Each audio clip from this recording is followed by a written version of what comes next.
Dwight D. Eisenhower, affectionately known as Ike to his soldiers, was not only the iron-willed general who commanded millions of Allied troops during World War II, but also the only U.S. president to avoid initiating a new war during his tenure. With one hand on the nuclear button and the other painting landscapes in the White House, this Kansas farm boy transformed from a dejected tank training camp officer to a key figure who rewrote 20th century history. Born in 1890, Eisenhower's early life was unremarkable. He carried lifelong guilt over a childhood accident that left his younger brother blind, and a leg infection in high school nearly led to amputation. Graduating from West Point in 1915 with average grades, he was stuck stateside on training assignments while his peers fought on the front lines of World War I. For 2 decades, he bounced between military camps before finally being promoted to brigadier general in 1941.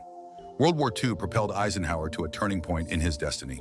In 1942, while commanding Operation Torch, he boldly decided to collaborate with Admiral Darlan of Vichy, France, despite the complex political situation. This choice, denounced by Churchill as shaking hands with the devil, solidified the Allies' foothold in North Africa. On June 6, 1944, the guns of Normandy Beach illuminated the pinnacle of his military career. As 1.56 million soldiers crossed the English Channel, a statement of failure was already penned in his pocket. If the landings fail, the responsibility is mine alone. In 1952, Eisenhower, who had never run for office, won the White House by a landslide with the simple slogan, "I like Ike." During his tenure, he replaced ground troops with nuclear deterrence, reduced defense spending, and invested $25 billion in a nationwide interstate highway network.